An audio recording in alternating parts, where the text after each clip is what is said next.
성경 말씀은 레위기서 9장입니다. 성경 말씀은 레위기서 9장입니다. 9장 22절에서 10장 7절입니다. 아론이 백성을 향하여 손을 들어 축복함으로 속죄제와 번제와 화목제를 마치고 내려오니라.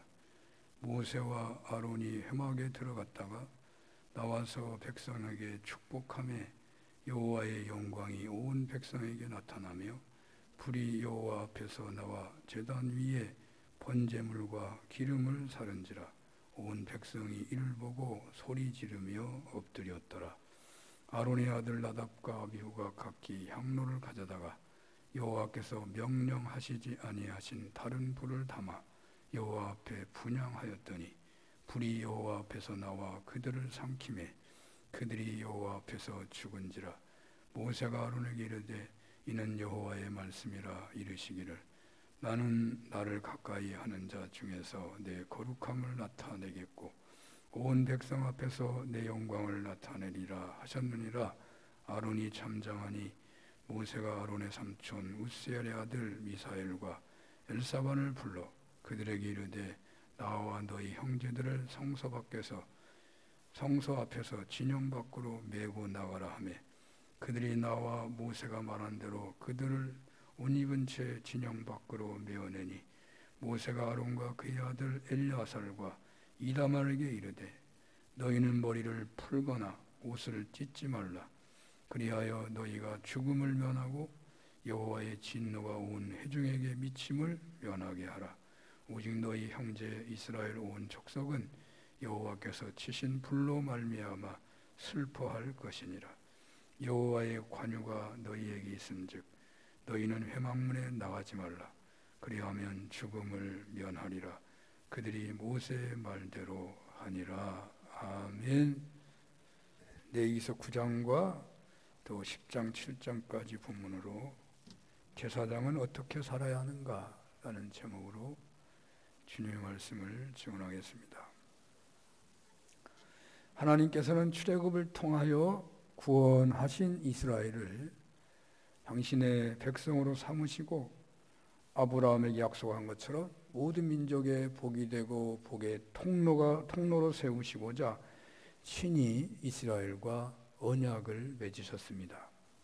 그런데 하나님께서는 이스라엘이 그렇게 하나님과 좋은 관계를 지속할 수 없음을 아셨기에 무지몽매하여 범죄하게 되고 하나님께로부터 멀어져 계약 백성으로 살아갈 수 없게 될 것을 아셨기에 다시금 관계를 회복할 수 있는 길을 열어주셨는데 그것이 바로 제사 제도였습니다.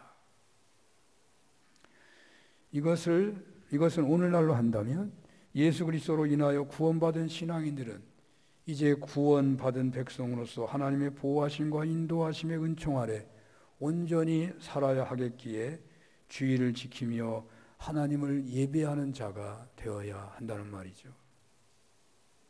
그러므로 그리스도인이라면 이 세상에서 살아가는데 가장 우선적으로 해야 할 일은 삼위일체 하나님께 예배를 드리는 것이 되는 것입니다.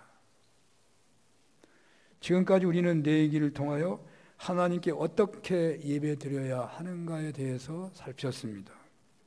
어떻게 하면 우리가 드리는 예배를 하나님이 기뻐 받으실 것인가? 그리하여 우리를 향하여 긍휼과 축복이 임하게 할 수 있을까?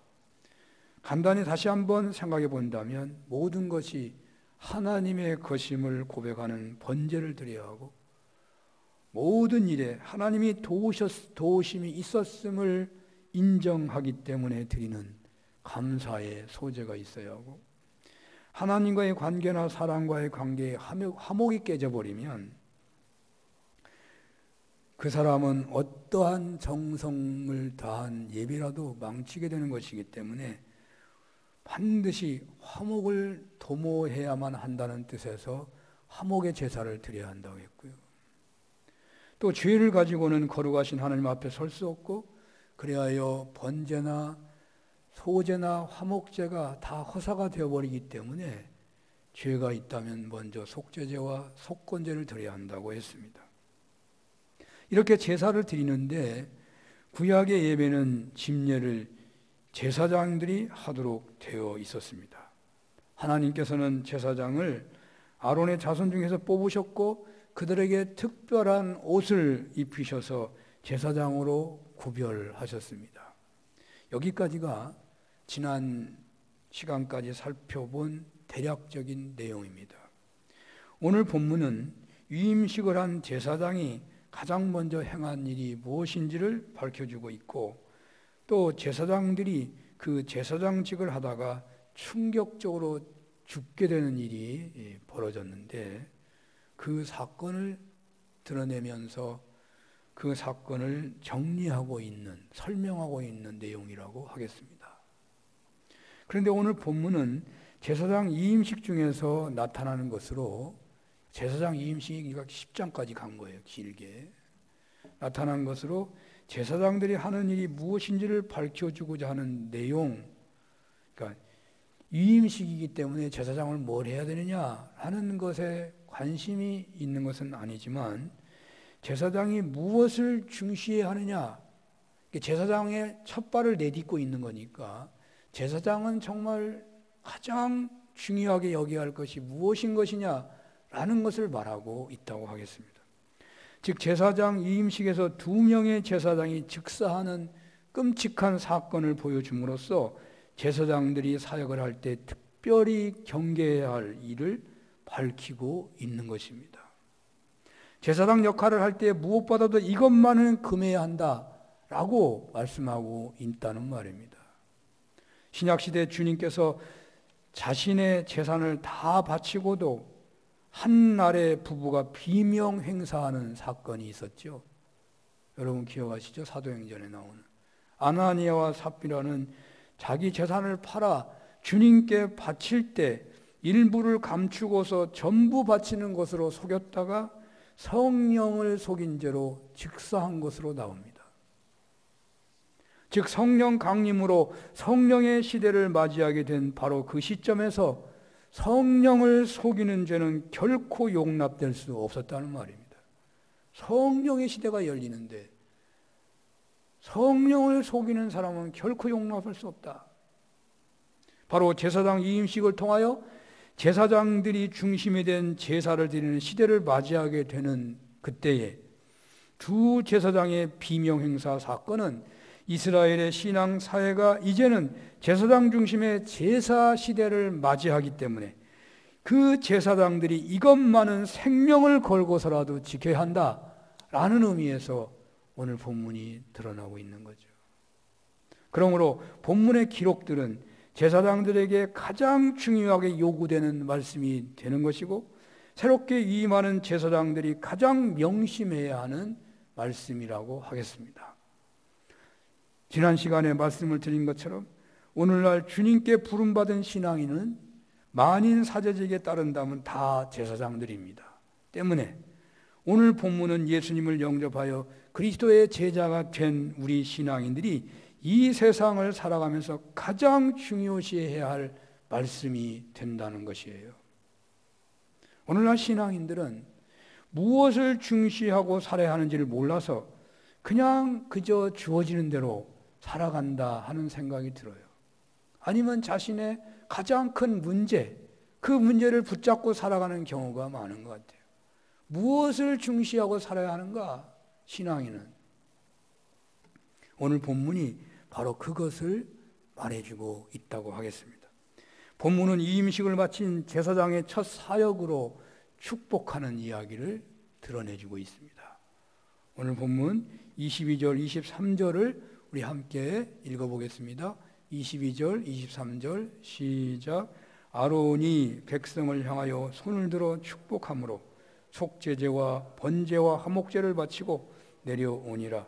모세와 아론이 회막에 들어갔다가 나와서 백성에게 축복하며 여호와의 영광이 온 백성에게 나타나며 아멘. 제사장이 위임을 받고서 첫 번째로 한 이야기를 성경이 쓰고 있는 거예요. 만인 제사장에 따라 그리스도의 제자이면서 제사장인 우리들은 세상에서 무엇을 중시하며 어떻게 살아야 하느냐면 세상에 살고 있는 사람들을 축복하는 삶을 살아야 한다는 말이에요. 예수님께서는 이와 유사한 상황에서 이렇게 말씀하셨어요. 마태복음 5장 43절에서 48절에 이렇게 말씀하셨어요.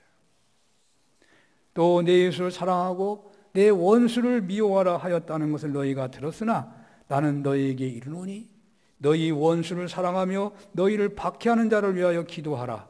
이같이 한즉 하늘에 계신 너희 아버지의 아들이 되리니 이는 하나님이 그 해를 악인과 선인에게 비추시며 비를 의로운 자와 불의한 자에게 내려주심이라. 너희가 너희를 사랑하는 자를 사랑하면 무슨 상이 있으리요? 세리도 이같이 아니하느냐? 또 너희가 너희 형제에게만 무난하면 남보다 더하는 것이 무엇이냐?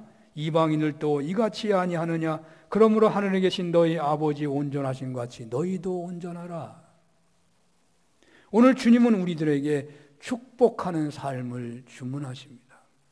어떻게 하는 것이 축복하는 삶이 되는 것이겠습니까? 미워하거나 저주하지 않고 기도해 줌으로, 그러니까 축복으로 기도해 주는 삶을 살아가는 것이 되겠죠. 악인이라도 언제나 하나님은 그를 사랑하시고 관심하고 있으심을 믿고 그들을 축복해야 한다는 것입니다. 그런데 어떻습니까? 우리들은 과연 어떤 삶을 살아가고 있습니까? 원수는 상상할 수도 없고 진정 사랑해야 할 아내나 남편에게조차도 축복하는 데 인색하지 않으십니까? 여러분들의 자녀에게 나쁜 말보다 축복하는 말을 더 많이 하십니까? 제가 축복하는 말을 많이 하는 사람보다 축복하지 않는 말을 많이 하는 사람을 더 많이 봤어요. 혹 축복의 대상이 아니라 아내와 남편이 혹 화풀이의 대상은 아닙니까? 영적으로 제사장이 된 우리들에게 축복하라고 말씀하시는 것은 우리에게 축복의 권세가 있다는 것을 말하는 거예요. 제사장들은, 영적으로 제사장 된 우리들은 축복의 권세가 있는 거예요. 믿는 사람들에게는 축복의 권세가 있습니다. 하나님께서는 당신의 부름에 응답한 아브라함을 복의 근원이 되었다, 그렇게 말씀하잖아요. 모든 민족이 아브라함을 인하여 복을 얻을 거라고 말씀하셨어요. 이 약속은 야곱에게는 더 극적으로 나타나고 있지요. 야곱이 장자의 축복을 받고서 에서의 눈을 피하여 도망가는 중 베델이라는 곳에서 돌베기를 하고 잠을 자다가 하나님을 만나는데 하나님의 축복의 말씀을 그곳에서 듣습니다. 창세기 28장 14절에서 15절에 이렇게 나옵니다. 네 자손이 땅의 티끌같이 되어 내가 서쪽과 동쪽과 북쪽과 남쪽으로 퍼져 나갈지며 땅의 모든 족속이 너와 네 자손으로 말미암아 복을 받으리라. 내가 너와 함께 있어 네가 어디로 가든지 너를 지키며 너를 이 땅으로 이끌어 이 땅으로 돌아오게 할지라. 내가 네게 허락한 것을 다 이루기까지 너를 떠나지 아니하리라 하니라 하신지라. 야곱의 아들 요셉은 어떻습니까? 그는 애굽으로 팔려갔는데 군대 장관 보디발의 집에 그게 살게 되니까 그 집이 복을 받았습니다. 그가 감옥에 들어가니까 감옥 안이 복을 받았습니다. 그가 애굽 총리가 되니까 애굽이 복을 받았습니다. 맞습니까? 맞아요, 성경대로. 여러분들에게도 이런 간증이 아마 다들 있을 것 같아요. 저에게는 이런 간증이 있어요. 제가 예수 처음 믿을 때 핍박이 좀 심했어요. 그래서 교회 갔다가 집에 올 때면 언제나 초긴장이 됩니다. 내가 뭐라고 대답할 것인가. 가난했던 시절, 겁도 많았던 10대. 제가 가장 힘든 말이요, 집을 나가라는 말이 제일 힘들더라고. 어렸을 때는 내 스스로 어떻게 먹고 살 길이 없더라고.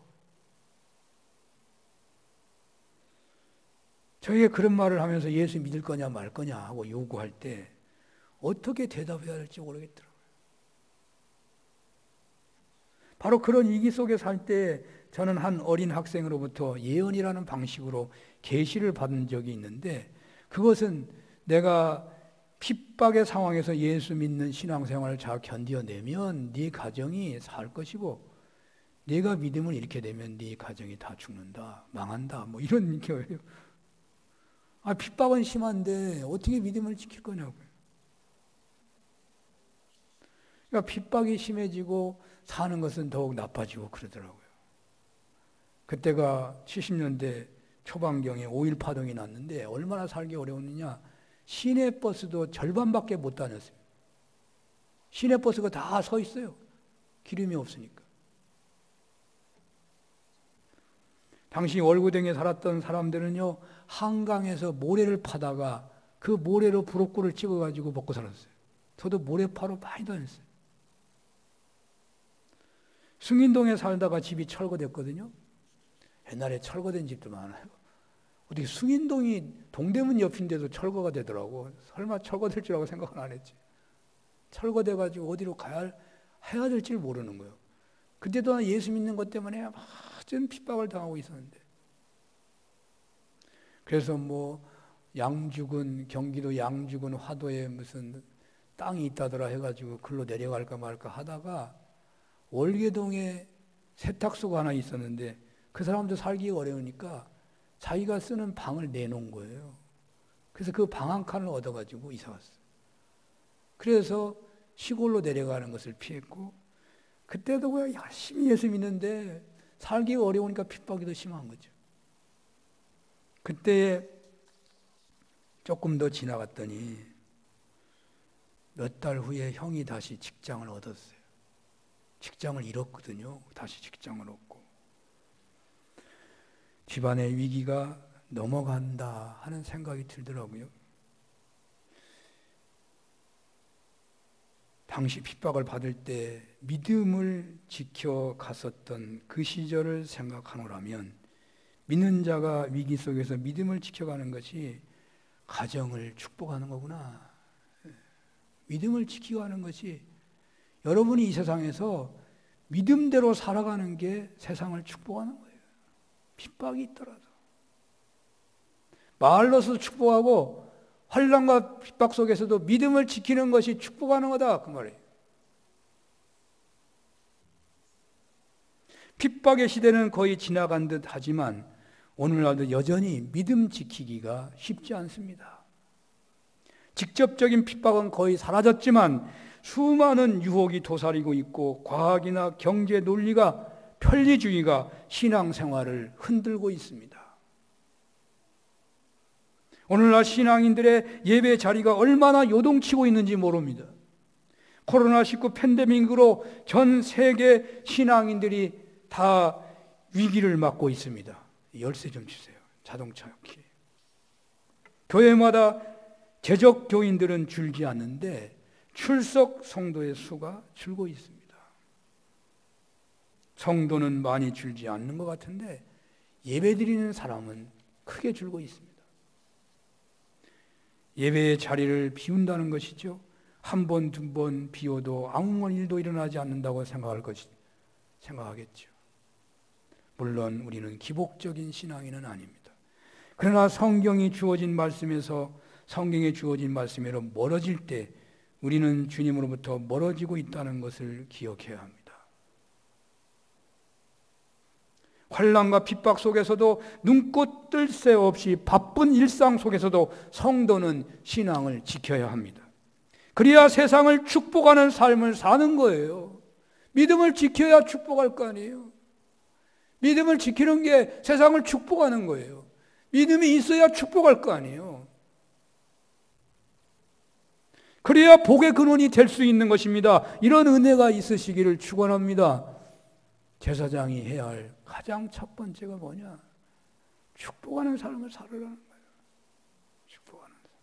두 번째로 아론의 아들인 나답과 아비후가 죽은 사건에서 얻게 된 말씀, 즉 제사장이라면 특별히 명심해야 하는 말씀인데, 그것은 제사장은 결단코 자의적으로 하나님의 말씀을 해석하여 행동해서는 안 된다는 것입니다. 그렇습니다. 오늘날 영적으로 제사장인 우리가 참으로 주의해야 할 것은 하나님의 말씀을 자의적으로 해석하고 적용하는 잘못일 거예요. 오늘 본문 9장 24절에서 10장 2절까지 우리 함께 읽어보겠습니다. 9장 24절에서 10장 2절까지 시작. 불이 여호와 앞에서 나와 제단 위에 번제물과 기름을 사른지라. 온 백성이 이를 보고 소리 지르며 엎드렸더라. 아론의 아들 나답과 아비후가 각기 향로를 가져다가 여호와께서 명령하시지 아니하신 다른 불을 담아 여호와 앞에 분향하였더니 불이 여호와 앞에서 나와 그들을 삼키매 그들이 여호와 앞에서 죽은지라. 아멘. 비명 행사와 같은 끔찍한 사건이 왜 벌어진 것입니까? 앞에서 언급한 것처럼 이제 이스라엘 공동체는 제사장 이임식을 했기 때문에 제사장 중심으로 한 제사를 드리는 시대가 열린 것입니다. 성막 시대가 열린 것입니다. 그게 유명한 성막 시대예요. 제사장의 역할이 너무너무 중요한 시대가 열린 것입니다. 그래서 제사장이 하나님의 말씀대로 순종하지 않고 하나님의 말씀을 자의적으로 해석하고 적용할 때는 이렇게도 끔찍한 형벌이 임한다는 것을 성경이 나타내주고 있는 것입니다. 그러므로 영적으로 제사장이 된 신앙인들은 주어진 모든 하나님의 말씀을 자의적으로 해석하는 일을 극히 주의해야 합니다. 성경을 누구나 다 보게 되었다고 좋아만 할 일이 사실 아니에요. 중세에는 성경을 못 봤잖아요. 중세는 성직자만 성경 봤어요. 성경 못 보게 했어요. 성경도 라틴어로 써져가지고 공부를 안 한 사람은 읽지도 못해. 그래서 종교개혁 이후에 성경을 번역하고 누구나 성경을 읽도록 또 출판 그 기술이 발달해가지고 막 대량으로 찍어내가지고 모두가 읽게 돼서 그냥 행복하다 축복이다 그렇게 했지만, 그런데 성경을 함부로 해석해가지고 심각한 문제가 생기게 되는 거예요. 오늘날 우리들은 얼마나 하나님의 말씀에 자유스러운지 모릅니다. 자의적이라고 말한 것도 없이 하나님 말씀을 아예 보지도 않은 사람도 많아요. 너무 많으니까 아예 안 봐요. 하나님의 축복을 원하면서도 하나님의 말씀을 아예 무시하고 살아간다면 그것이 얼마나 어이가 없는 것이겠습니까? 그리고 또 우리는 말씀을 본다고 하면서도 대체로 하나님의 말씀을 자기가 유리한 쪽으로 보는 거예요. 자기 욕심에 따라 성경을 보는 거예요. 교회도 교회 욕심에 따라 성경을 보는 거예요. 교회가 유익할 것만 생각하는 것만 보는 거예요. 교회가 부흥할 것만 보는 거예요. 그것은 바로 성경을 자의적으로 해석하는 자의적 해석으로 빠지는 지름길이에요. 예배를 침지하는 제사장이 그 예배를 마구 자의적으로 해석해 버린다면 어떻게 되겠어요? 그런 예로 가장 대표적인 사건이 사울 왕이 전쟁 중에 있을 때에 그 전쟁을 위한 예배를 드리려고 기다리다가 제사장 사무엘이 늦게 오니까 자의적으로 예배를 드리게 되잖아요. 그리하여 그 사울 왕은 큰 책망을 받습니다. 그리고 왕의 카리스마를 잃게 되죠. 너는 이제 왕이 아니다. 사무엘은 말하기를 순종이 제사보다 낫다고 선언했고, 불순종은 즉 자의적으로 해석하여 적용하는 것은 사술과 우상을 섬기는 것 같다고 했어요.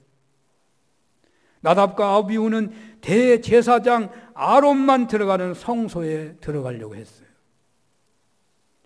또 이들은 여호와 앞에서 나온 번제단에 불을 담아가야 했는데 자신의 집에 있는 불씨 아니면 자기들의 편리한 방법으로 얻은 불을 담아가지고 분향했던 거예요. 자기 마음대로. 별로 큰 죄가 아닌 것 같아. 요즘식으로 하면 뭐라고 말을 하려?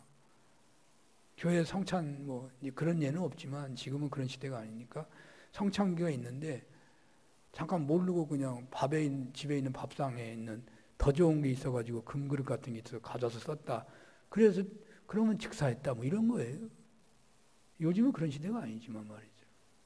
자기 마음대로 불을, 성전에서 나온 불을 끄지 말고 그 불을 받아다가 그 불로 제사를 해야 되는데 그 불을 꺼트렸는지 아니면 잊어버렸는지 자기 마음대로 어디서 불을 가지고 온 거예요. 보통 그럴 거 아니에요. 불만 있으면 되지 뭔 상관 있어. 자의적으로 해석해서 그 자리에서 직사했다고 성경은 나와요.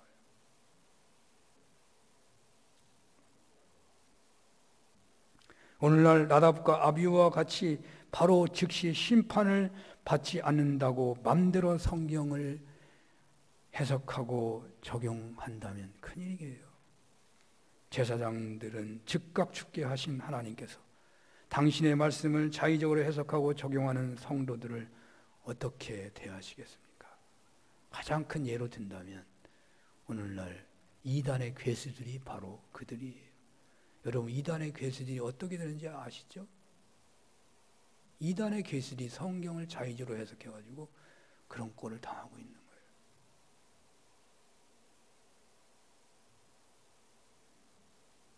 영적으로 제사장 된 우리가 이 세상에서 주의하며 살아야 할 신앙 태도는 우리에게 주신 하나님 말씀을 자기 욕심에 따라 해석을 하는 잘못을 경계하며 주신 말씀을 그대로 순복하는 훈련을 해야 돼요.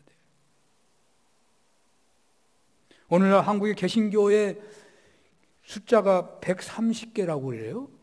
제가 세어보진 않았는데 인터넷 조사에서 나온 게 130개고 한국의 장로교만 파가 330개라고 그러더라고. 참 마음 아픈 일이에요. 파가 330개라니 장로교가.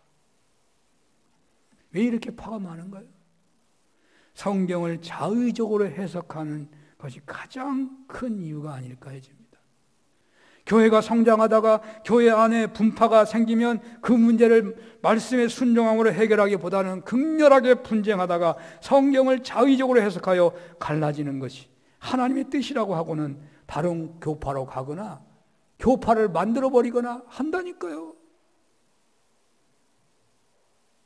어째 이런 현실을 부흥의 결과라고 말할 수 있겠습니까? 통렬하게 회개할 일이지 부흥이 아니면 이렇게 된다고요? 그 결과 한국교회가 지금 이런 일을 당하고 있는 거예요. 그걸 부흥이라고 생각했기 때문에. 어찌 성경을 그렇게 자의적으로 해석을 해대는 것입니까? 예수님이 골방에서 기도하러 가셨다고 주여 주여 하면서 통성기도하면요, 그 교회는 잘못됐다고 그냥 자기 스스로 판단해버려. 자기가 무슨 신이에요? 여러분들 중에 혹시 그런 사람 없어요? 골방에서 예수님이 기도하라고 그러는데 왜 소리치면서 기도하냐고. 반대도 있어. 예수님께서 불의한 재판관의 예를 들어 낙심하지 말고 끈덕지게 부르짖어 기도하며 응답받는다고 하니까 기도하려면 부르짖어 기도해야지 조용조용하게 무슨 놈의 기도를 하냐고. 난 그런 교회 안 다닌다. 그런 사람도 있어. 왜 그렇게 자의적으로 성경을 해석하냐고요.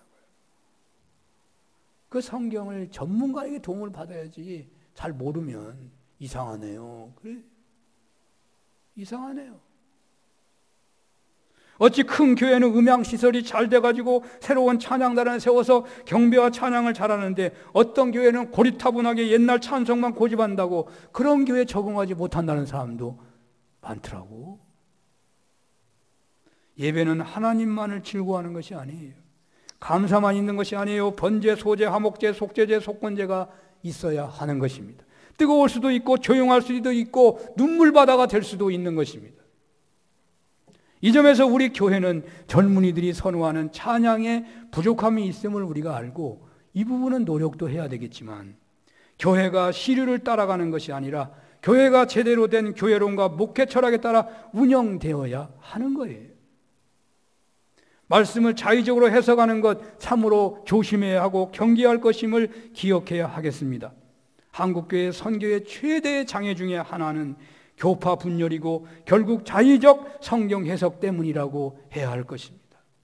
강단의 영적 권위가 떨어지고 말씀 중심으로 살아가지 못하게 하는 것도 어쩌면 너무 설교가 난무하고 있기 때문일 것입니다. 영적으로 제사장인 우리는 성경을 자유스럽게 읽을 수 있고 묵상할 수 있고 해석할 수 있습니다. 그러나 자의적 해석이 되지 않도록 전문 목회자의 지도를 받아야 하고 두렵고 떨림으로 겸손하게 적용하고 순복해야 하는 거예요. 마지막으로 오늘 본문은 특별한 장면을 보여줍니다. 비명 행사한 나답과 아비후의 시체를 치우고 장사를 지내는 과정에서 모세는 그 형제들에게 시체에 손을 대지 못하게 하고 머리를 풀거나 옷을 찢어서 애도하는 것을 막고 있습니다.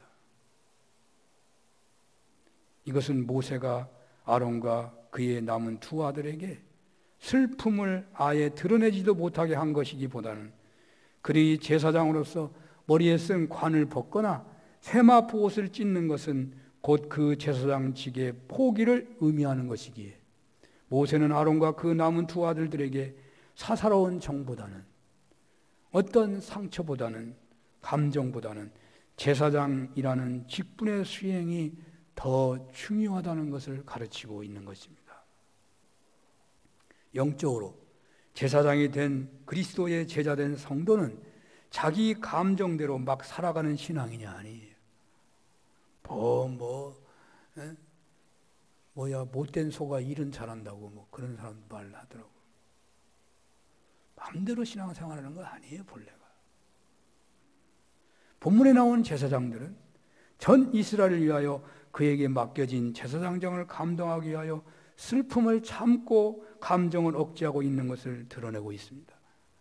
그러니까 아론과 두 아들들이 머리에 쓴 관과 세마포 옷을 찢는다면 제사장직 그만둔다는 뜻이거든요. 하나님께 몸바쳐 살아가기로 결단하고 어찌 보면 세상에서 누릴 수 있는 것과도 담을 싸고 오직 하나님께만 몸바쳐 살겠다고 충성하는데 실수 좀 했다고 그렇게 죽게 할 수 있느냐고 항의할 만하지 않아요? 따질 만하지 않아요?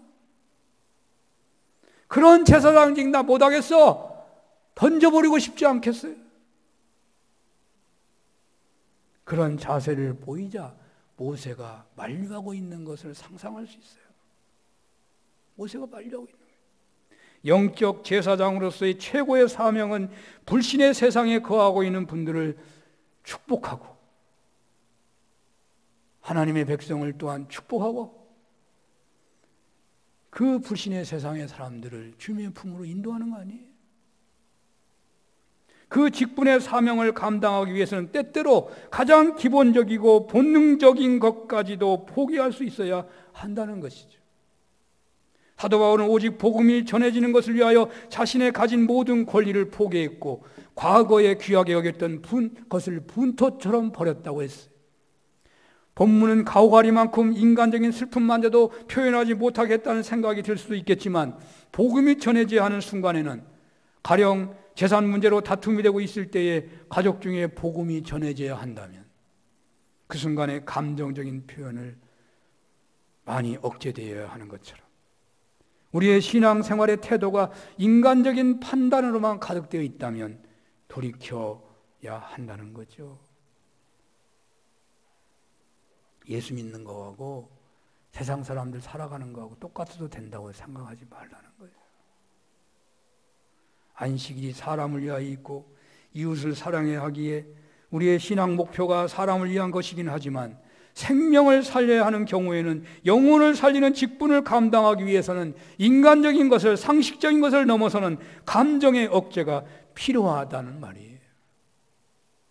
아론과 그의 아들들과 그 형제들의 죽음 앞에서 제사장직의 사명을 위해서 인간적인 감정을 포기한 것처럼 우리 산운교회가 이제 다윗 솔로몬 시대 같은 역사를 만들어가고자 한다면 목자는 목장을 섬길 때 교회 학교에서 다음 세대를 섬기는 교사들은 온 성도님들을 섬기는 당회원들은 상식적인 태도 이상으로 감정을 다스릴 수 있어야 한다는 말이에요. 나 그만두면 그만이다. 나 그냥 그만하면 끝나는 거야. 나 그런 말 듣기 싫어. 그만두면 그만이야. 하나님이 세워주신 직분은 그런 자리가 아니다 그 말이에요. 그런 자리가 아니다. 나 권사직 안 하면 그만이야. 나 집사직 장로직 안 하면 그만이야 라는 말을 얼마나 우리는 마음에 품고 살아갑니까? 여러분이 마음 상한 그 슬픔 그 이상으로 그 직분이 중요하다는 말이에요. 제사장직이 더 중요하다 그 말이에요. 이 땅에서 제사장, 만인 제사장으로 축복하며 살아가는 그것이 더 중요하다 그 말이에요. 그렇게 몸을 바친다면 여러분들의 헌신은 세상과 하나님 사이의 중재적 역할을 하는 영적 제사장으로서 헌신하고 있다고 오늘 본문은 말하고 있어요. 본문 3절에 아론이 잠잠했다는 말이 나옵니다.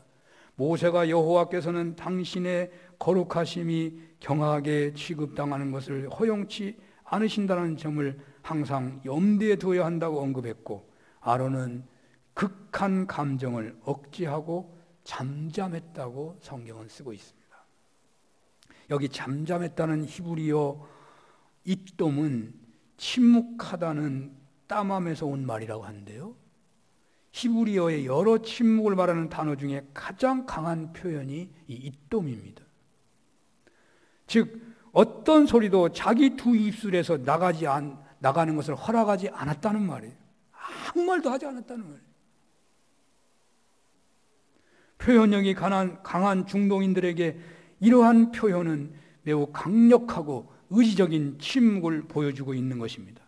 영적인 제사장인 신앙인들은 하나님의 일을 위하여 그것의 목표가 생명을 살리는 것이 되기만 한다면 이렇게 침묵하기도 하고 상식을 넘어서는 헌신의 결단을 내리기도 해야 하는 것입니다. 그리하여 주님을 대신하는 거룩한 도구로 쓰임받는 것이죠. 이런 은혜가 있으시기를 축원합니다. 기도하겠습니다.